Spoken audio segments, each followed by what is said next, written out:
तो कथा कहां पहुंची? भगवान पुष्पदल लेके गुरु जी के पास आए, गुरुदेव को पुष्पदल दिया, पूजन हुआ और पूजन के बाद राम जी ने गुरु जी से सब बताया। क्या गुरुदेव, बाग में जनक जी की बेटी श्री जानकी जी आई थी और वो मुझे देख रही थी। गुरुदेव ने नेत्र बंद करके देखा, सीता जी को पार्वती जी ने आशीर्वाद दे दिया है।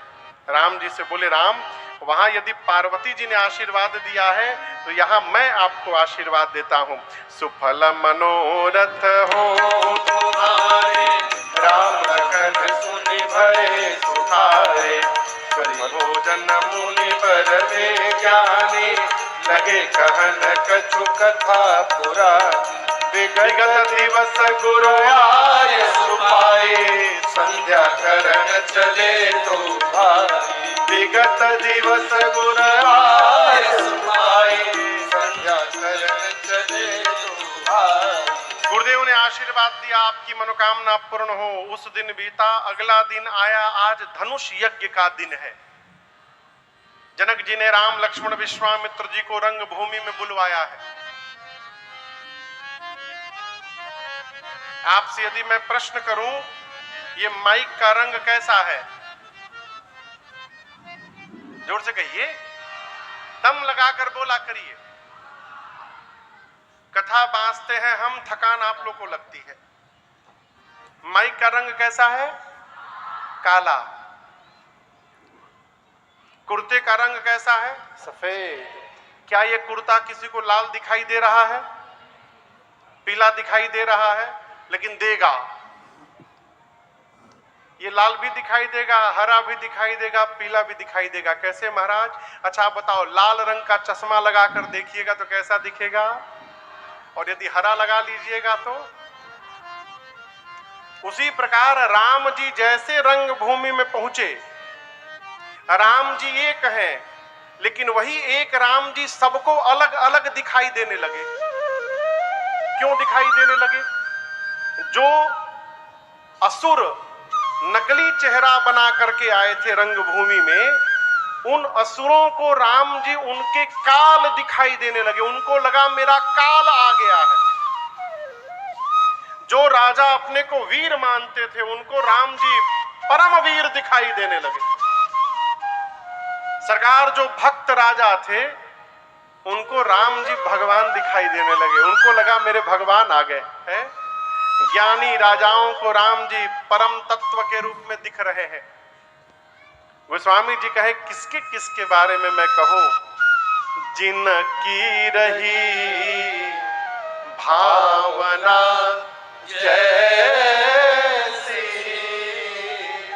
प्रभु मूरति दिन देखी तैसी। सभी लोगों ने अपनी अपनी भावना के अनुरूप भगवान का दर्शन किया है।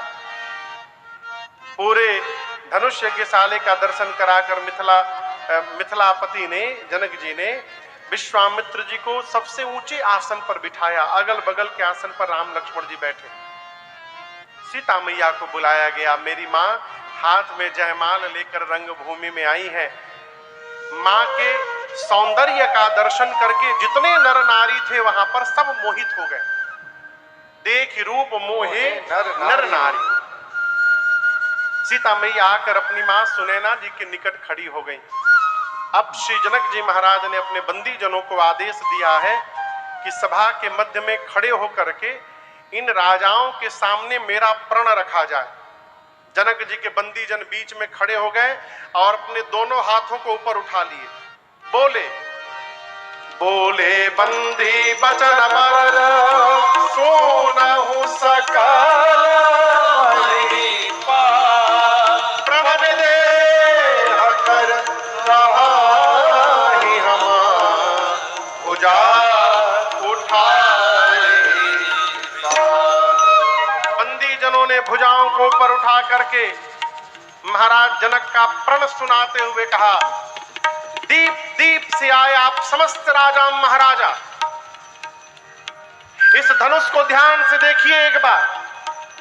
ये वही धनुष है, सोई पुरारी को दंड कठोरा। ये वही पिनाक है जिसको रावण और बाणासुर ने स्पर्श भी नहीं किया। ये वही धनुष है जिसकी कठोरता पूरा विश्व में आज सब जानते हैं। आज इस राज समाज में आप में से जो भी राजा यहाँ आकर इस धनुष को उठाएगा, झुकाएगा, इसकी प्रशंसा चढ़ाएगा और इसको तोड़ेगा, उस राजा की त्रैलोक्य में कीर्ति फैलेगी। और हम कहते हैं धनुष के टूटने के साथ हमारे महाराज श्री जनक जी की लाडली श्री जानकी जो बिना कुछ मन में विचार किए उस वीर का वर्ण कर लेंगी। यही हमारे महाराज जनक की प्रतिज्ञा है। जैसे बंदी जनों ने प्रण सुनाया, एक साथ सैकड़ों राजा खड़े हो गए, हम तोड़ेंगे। बंदी जनों ने कहा बैठिए बैठिए, सब लोग बैठिए, बारी बारी से आना है सबको, सब लोग बैठिए। सबसे पहले जो राजा थे उनको कहा गया चलिए आप प्रयास करिए। जैसे कहा राजा खड़े भय, सबसे पहले अपन धोती ठीक से बांधे, काहे कहीं दम लगाने में दम न निकल जाए। परिकर बांध उठे अकुलाई, जाने के पहले थोड़ा वार्म अप किए, व्यायाम किए, मैं तोड़ के दिखाऊंगा।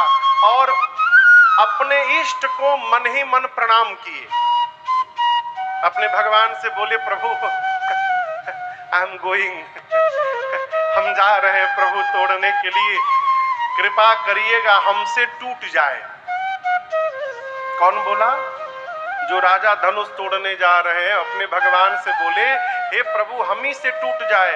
उस सभा में कम से कम 10,000 राजा थे। कितने राजा?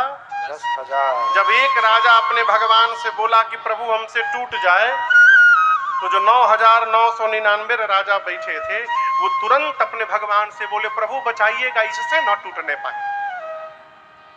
अब कहां एक राजा, कहां हजारों राजा। गोस्वामी जी कहते हैं राजा जात वैसे रहे कि मानो चुटकी में तोड़ देंगे। तमके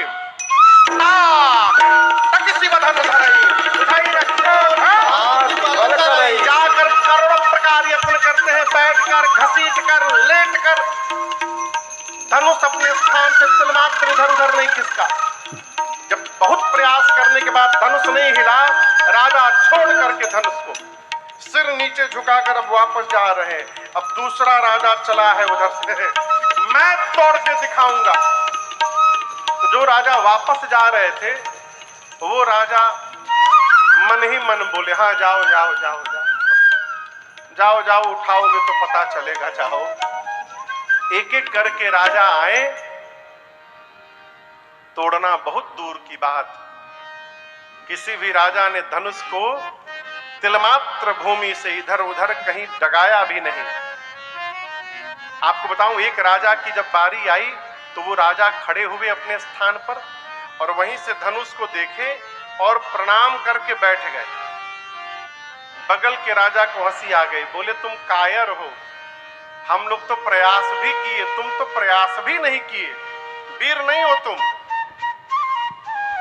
उस राजा ने कहा देखो जिनका विवाह होने वाला है वो सीता जी भूमि से जन्म ली है, अस्तु वो भूमिजा है, हम राजा हैं, हम भूपति कहलाते हैं। इस संबंध से सीता जी हमारी बेटी लगेंगी। हम यहाँ बेटी से विवाह करने नहीं आए हैं, हम बिटिया को विवाह में आशीर्वाद देने के लिए आए हैं, इसलिए हम धनुष तोड़ने जाएंगे ही नहीं। स्वामी जी कहते हैं जिनके कछु विचार मन माही, चाप समीप महीप न जाए, गए ही नहीं। किसी भी राजा से जब धनुष नहीं खिसका तो राजाओं ने तुरंत निर्णय लिया कि एक काम किया जाए, मिल करके तोड़ दिया जाए। एक राजा ने कहा मिल करके तोड़ देंगे, ठीक है, विवाह किसके साथ होगा? राजाओं ने निर्णय किया पहले टूटने दिया जाए, टूट जाएगा उसके बाद हम आपस में विचार कर लेंगे, युद्ध लड़ लेंगे, जो विजेता होगा उससे विवाह होगा। राजाओं ने मंजूरी दी और आपसे कहूं 10,000 राजा लगे। कितने राजा? 10,000 एक साथ उठाने। ए जिभूप सहस दस एक पारा, भूप सहस दस एक पारा, लगे उठावन तर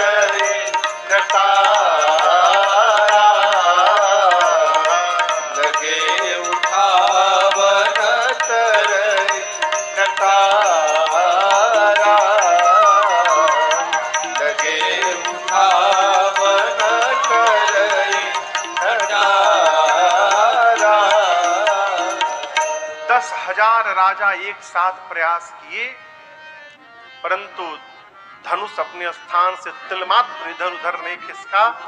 सारे राजा धनुष के हाथों अपनी कीर्ति वीरता गंवा करके अपने आसन पर जाकर सिर झुका करके बैठ गए। ये दृश्य देखते जनक जी को आवेश आ गया।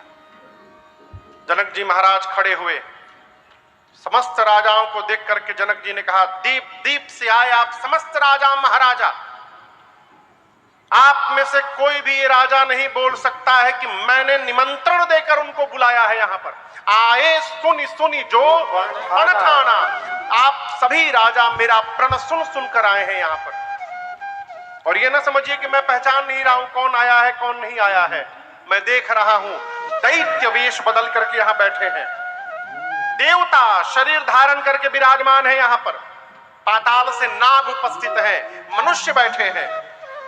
आप तो कह रहे थे आप लोग कि अभी तोड़ देंगे, शर्म करिए, तोड़ना तो दूर, आप में से किसी भी राजा ने तिलमात्र भी धनुष को धरती से इधर उधर नहीं किया है, तिलमात्र। मेरी बेटी सुंदर है, ये कीर्ति वर्ण करने योग्य है, परंतु मुझे तो ऐसा लग रहा है ब्रह्मा जी ने इस धरती पर ऐसा किसी को बनाकर भेजा ही नहीं है जो इस कीर्ति को जीवन में धारण कर सके। सावधान समस्त राजा महाराजा, आज के बाद कोई भी अपने को वीर नहीं बोलेगा कि मैं वीर हूं। मैं जनक जान गया कि धरती वीरों से रिक्त हो चुकी है। क्या बैठे हैं, किस लिए बैठे हो? विवाह का आस छोड़िए और अपने घर वापस लौटिए। आज यदि मैं प्रण का त्याग करता हूं तो मेरे जीवन भर की कीर्ति कलंकित हो जाएगी। प्रण पे टिका रहता हूं तो मेरी आंखों के सामने मेरी बेटी कुमारी रह जाएगी। मैं जनक जानता कि धरती पर अब कोई वीर नहीं बचा। भरी सभा सुन ले, मैं ऐसी प्रतिज्ञा करके संसार में अपना उपहास कदापि नहीं होने देता। पहली बार जब जनक जी ने ललकारा कि आज के बाद अपने को कोई वीर नहीं बोलेगा, लक्ष्मण जी तिलमिला उठे, पूरा शरीर कांपने लगा। राम जी इशारा करके बोले शांत रहो। किसी तरह लक्ष्मण भैया अपने क्रोध को शांत किए। अभी क्रोध शांत ही हुआ था लक्ष्मण भैया का, तब तक जनक जी ने दूसरी बार ललकार दिया। कहा जानता धरती पर कोई वीर नहीं बचा है, ऐसी प्रतिज्ञा कदापि नहीं करता। जो जन त्यों बिनु भट भूमि भाई, आओ पन कर हो त्यों हसाई। और दूसरी बार जैसे ललकारा लक्ष्मण जी वीरत्व को, लक्ष्मण जी दूसरी बार राम जी को देखे ही नहीं, टेढ़ी हो गई लक्ष्मण जी की, होठ फड़फड़ाने लगे, नेत्र से मानो अंगार बरसने लगा। लक्ष्मण जी कूद पड़े, खड़े हो गए, राम जी को प्रणाम करके बोले भैया क्षमा करिएगा आप मुझे। जनक की हिम्मत कैसे हो गई बोल देना धरती पर कोई वीर नहीं बचा। रघुवंश का एक छोटा सा बालक जिस सभा में पहुंच जाए, धरती पर किसी का औकात नहीं, कह दे वीर नहीं। आपके रहते आप विद्यमान है और जनक ने कैसे कह दिया धरती पर कोई वीर नहीं। आप केवल मुझे आज्ञा दीजिए प्रभु। कहे जनक जैसे अनुचित बानी, कहे जनक जैसे अनुचित बानी, विद्यमान रघुकुल मणि जाने, विद्यमान रघुकुल मणि जाने। सुनहु भानुकुल पंकज भानु, सुनहु भानुकुल पंकज भानु। कहो सुभावन कछु अभिमानु, कहो सुभावन कछु अभिमानु। जो तुम्हारी अनुशासन पावो, तुम्हारे अनुशासन पावो। कंजु कैव ब्रह्मांड उठावो, कंजु कैव ब्रह्मांड उठावो। कांचे घट जिमिडारो, कांचे घट जिमिडारो। मैं सकौ मेरु मूलक जिमि तोरे, सकौ मेरु मूलक जिमि तोरे। तौ प्रताप महिमा भगवाना, तौ प्रताप महिमा भगवान।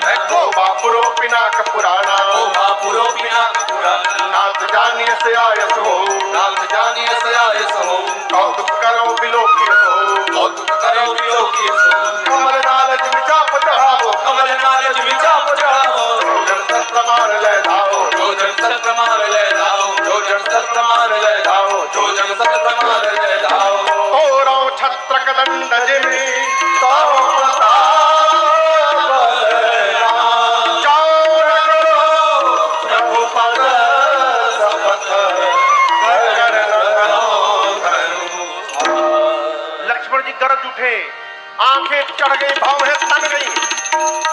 लक्ष्मण जी बोले भैया आपके रहते जनक की हिम्मत कैसे ही कह देना धरती पर कोई वीर नहीं है। आप बैठे रहिए, आप बैठिए, केवल आप मुझे आज्ञा दीजिए। जनक ने क्या कहा, कोई धनुष नहीं उठा पाया। पूरी सभा सुन ले, धनुष क्या है। बच्चे जिस प्रकार गेंद उछाल देते हैं, मैं सबके सामने ब्रह्मांड उछाल दूंगा। कच्चे घड़े को फोड़कर मैं चूर्ण चूर्ण कर दूंगा। बच्चे जिस प्रकार खेत से मूली लाते हैं, कहिए सुमेरु पर्वत को छिन्न भिन्न कर दूंगा। बरसात में उगे छत्र को जैसे बच्चे पांव से रौंद देते हैं, रौंद दूंगा। केवल धनुष उठाऊंगा नहीं, मैं धनुष उठा करके 100 योजन तक दौड़ कर दिखा दूंगा। और भैया यदि मैं नहीं कर पाया, आपके चरणों की सौगंध लेता हूं, जीवन में कभी अपने हाथ में दोबारा मैं धनुष बाण को धारण नहीं करूंगा। लक्ष्मण जी गरजे मिथिला में, धरती की गति देखिए। लखन वचन डगमगानी मही दिग्गज डोले, डगमगानी मही दिग्गज डोले, डगमगानी मही दिग्गज डोले।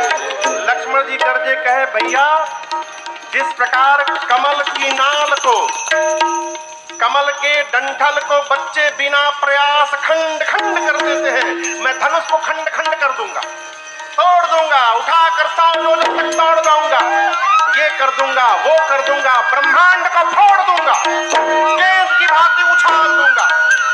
लक्ष्मण जी इतनी तीव्रता में गरजे, भूकंप आ गया, पूरी धरती कांपने लगी, राजाओं का सिंहासन डोलने लगा, धरती अकुला गई, जितने राजा थे सब कांपने लगे। जनक जी महाराज डर गए, अरे राम अभी बड़का बैठा है, छोटका खड़ा भया तो धरती कांपने लगी, बड़का बैठा है अभी। राम जी सीता जी प्रसन्न हो गए। अब विश्वामित्र जी जब सुने दहाड़ लक्ष्मण जी की, तो विश्वामित्र जी गदगद हो गए, बोले वाह चेला का ललकारा है। विश्वामित्र जी कूद पड़े, लेकिन आप दर्शन करिए लक्ष्मण जी आवेश में भी सावधान है। कहते हैं प्रभु सब करूंगा, लेकिन अपने बल के भरोसे नहीं करूंगा प्रभु, मैं आपके बल के भरोसे करूंगा, आपके प्रताप से करूंगा। है? लक्ष्मण जी हाथ बढ़ा दिए धनुष की ओर, राम जी से कहते हैं भैया कहिए तोड़ दूं। राम जी मन में सोचे तोड़ना हमको है, ये छोटका खुदे तैयार है तोड़ने के लिए। विश्वामित्र जी लक्ष्मण जी को देखे तो राम जी से बोले जल्दी बुलाओ, कहीं तोड़ी मत दे वो, जल्दी बुलाओ उसको। राम जी देखे और आंख के इशारे से कहे लक्ष्मण जी को शयन ही रघुपति लखन निवारे, शयन ही रघुपति लखन निवारे, प्रेम समेत निकट में भारे, प्रेम समेत निकट में भारे। राम जी ने लक्ष्मण जी को बुलाया। पहले विश्वामित्र जी की दाहिनी ओर राम जी थे, अब बाईं ओर लक्ष्मण जी। ठीक, अब राम जी ने लक्ष्मण जी को बुलाया तो भगवान अपनी दाहिनी ओर लक्ष्मण जी को बिठा लिए बगल में। बिठा करके भगवान ने पीठ थपथपाया, बोले कितना सुंदर बोले हैं आप भैया, मैं नहीं बोल पाता इतना। लक्ष्मण जी बोले अभी तो केवल बोला था मैं, आप यदि इशारा कर देते ना भैया तो मैं तोड़ के भी दिखा देता। राम जी बोले हम लोग धनुष तोड़ने के लिए नहीं आए हैं, हम लोग धनुष यज्ञ देखने के लिए आए हैं। आपके रहते जनक जी ने ये कह कैसे दिया कि धरती पर कोई वीर नहीं बचा है। आज के बाद जनक जी जब जब वीर शब्द सुनेंगे ना तो उनको आप ही का चेहरा दिखाई पड़ेगा। इधर विश्वामित्र जी ने विचार किया कि समय आ गया है, अब राम जी को भेजा जाए। तो आदेश देते हुए कहा गुरुदेव ने उठहु राम भंजहु भवतापा, उठहु राम भंजहु भवतापा, मेघ मुतात जनक परितापा, मेघ मुतात जनक परितापा, मेघ मुतात जनक परितापा, मेघ मुतात जनक परितापा। गुरुदेव भगवान ने आदेश दिया, उठहु राम, राम जी उठिए, भंजहु भवचाप, शिव जी के चाप का भंजन करिए। और केवल इतना ना करिए, मेटहु तात जनक परितापा, जनक जी का परिताप समाप्त करिए। देखिए, हम आपसे कहें, जनक जी का परिताप ये नहीं है कि धनुष नहीं टूटा, ये दुख नहीं था उनका। दुख क्या था? सीता मैया ने इस धनुष को बाएं हाथ से उठा लिया था, बाएं हाथ से। और जिस दिन मां ने इस धनुष को बाएं हाथ से उठाया था, जनक जी समझ गए थे कि मेरे घर में शक्ति ने अवतार लिया है, ये भगवान की शक्ति है। और जनक जी भी समझ गए, यदि शक्ति आ गई है तो शक्ति का वर्ण करने भगवान को आना ही पड़ेगा, बिना भगवान के आए शक्ति का विवाह नहीं हो सकता। अब ये पता कैसे चलेगा कि भगवान है? तो जनक जी ने कहा कि भगवान को छोड़कर दूसरा कोई उठाएगा भी नहीं अब, शक्ति और नारायण को छोड़ करके। तो जनक जी ने इस शिव पिनाक को केंद्र में रख दिया। धनुष नहीं टूटा तो जनक जी को यह दुख कम है कि विवाह नहीं हुआ। इसी धनुष के बहाने जनक जी को भगवान का दर्शन प्राप्त होने वाला था।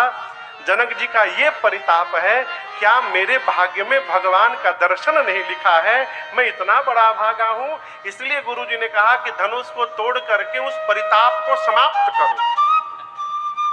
जैसे गुरुदेव ने कहा, राम जी खड़े भये और प्रणाम करके चरण में गुरुदेव के, और भगवान सहज चल पड़े धनुष की ओर। आपको बताऊं, जैसे राम जी धनुष की ओर चलना प्रारंभ किए ना, वहां जितने मिथिला के लोग बैठे थे, सारे मिथिलावासी तुरंत हाथ जोड़कर ऊपर देखने लगे। कहां? ऊपर देख करके अपने पितरों से बात करने लगे, पितृ लोगों से। कहने लगे, हे पितृ, आप लोग हम लोगों के जीवन के सारे सत्कर्म ले लीजिए, सारे सत्कर्म हम देने को तैयार हैं। जीवन में हम दोबारा कुछ कहेंगे नहीं आपसे, केवल एक काम कर दीजिए, आज आप लोग सारा पुण्य ले लीजिए। और उसके बदले में बच्चे जिस प्रकार कमल की नाल तोड़ देते हैं, उसी प्रकार राम जी आज इस धनुष को तोड़ दे। इसके बाद हम जीवन में आपसे दोबारा कभी कुछ नहीं मांगेंगे। सीता जी की मां सुनैना जी व्याकुल हो गई राम जी को देख करके। अपनी सखी को बुलाकर कहीं, सखी, क्या यहाँ सब लोग तमाशा देखने के लिए आए हुए हैं? कोई भी बुद्धिमान आगे बढ़ करके इस बच्चे को रोकता क्यों नहीं है? जिस धनुष को रावण और बाणासुर ने छुआ भी नहीं, उस धनुष को ये बालक तोड़ेगा?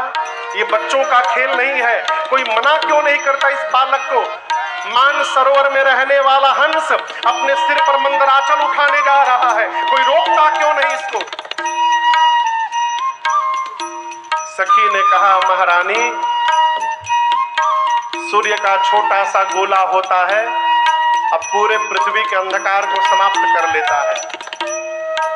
बड़े से बड़े देवता एक छोटे से मंत्र के कारण बस में आ जाते हैं। विशाल हाथी को एक छोटा सा अंकुश बस में करके रखता है। मैं कहती हूं, जिनको आप छोटा समझ रही हैं, वही राम जी आज बड़ा कार्य करके दिखाने वाले हैं सभा में। भरोसे में रहिए बस। इधर सीता मैया शंकर जी से, पार्वती जी से, गणपति भगवान से प्रार्थना करती हैं, गणनायक पर दायक देवा, गणनायक बताइए। आजू लगे कि तुव सेवा, आजू लगे कि तुव सेवा, बार बार विनती सुनि मोरी, बार बार विनती सुन मोरे, करहु चाप करहु आयत तोरी, करहु चाप गुर आयति तोरी, करहु चाप गुर आयति तोरी। सीता मैया गणपति भगवान से प्रार्थना करती हैं, हे गणपति भगवान, आज के दिन के लिए ही मैंने आपकी इतनी सेवा की थी, आप कितने भारी हैं, लेकिन जब आप मूसक पर बैठते हैं तो हल्के हो जाते हैं ना। तो जैसे आप मूसक पर बैठते समय हल्के हो जाते हैं, उसी प्रकार आज इस धनुष को हल्का बना दीजिए।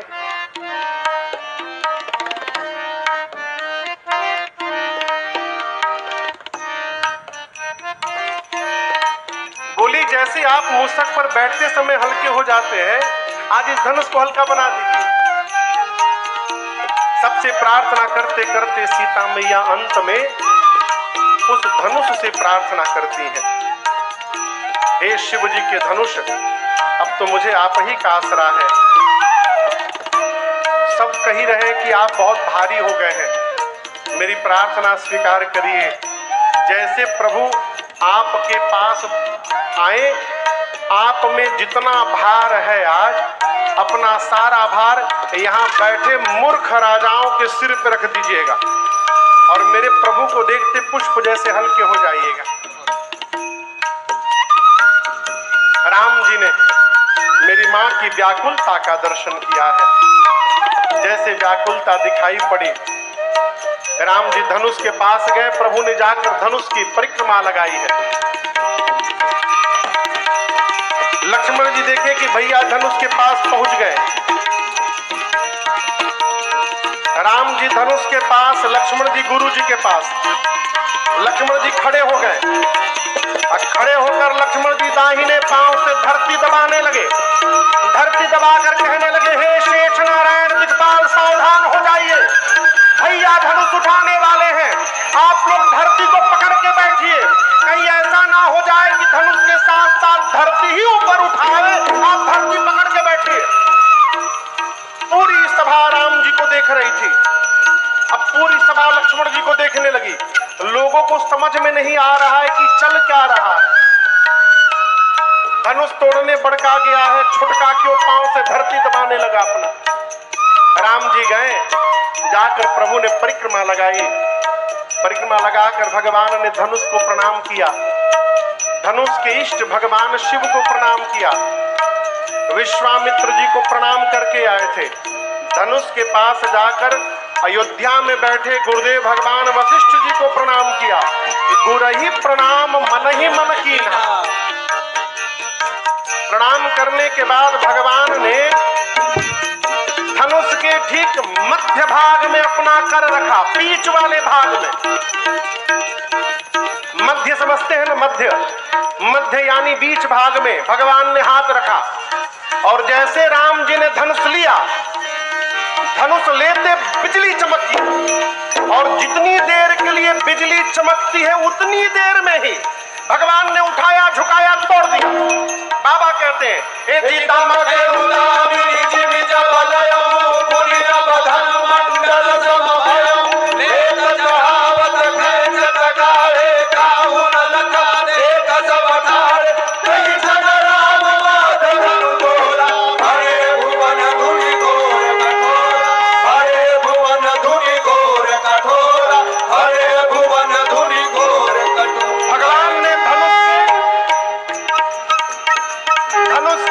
किनारे को पकड़ा ना उस किनारे को पकड़ा, मध्य भाग को पकड़ा। क्यों? भगवान ने बीच से तोड़ा, आगे चलकर कोई ये ना कह दे कि किनारे का भाग कमजोर होता है इसलिए कमजोर भाग को तोड़ दिया। भगवान ने धनुष का मध्य भाग मोटा होता है कठोर, उस मध्य भाग को तोड़ा, इसलिए बाबा बोले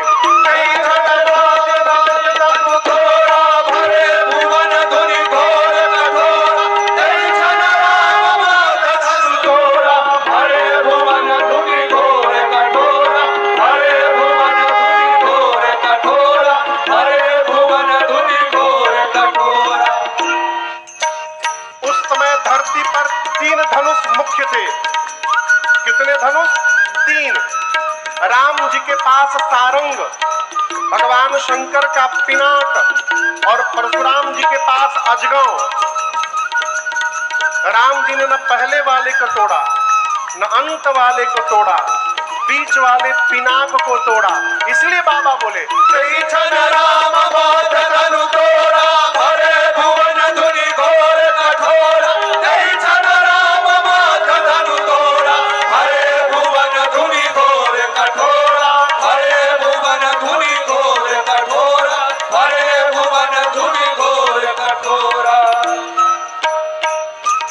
भगवान ने धनुष को न धरती पर तोड़ा न आकाश में तोड़ा, दोनों के मध्य में तोड़ा, इसलिए बाबा बोले राम धनु तोड़ा भरे भुवन धुनि घोर कठोरा। राम धनु तोड़ा भरे भुवन धुनि घोर कठोरा, भरे भुवन धुनि घोर कठोरा, भरे भुवन धुनि घोर कठोरा, भरे भुवन घोर कठोरा।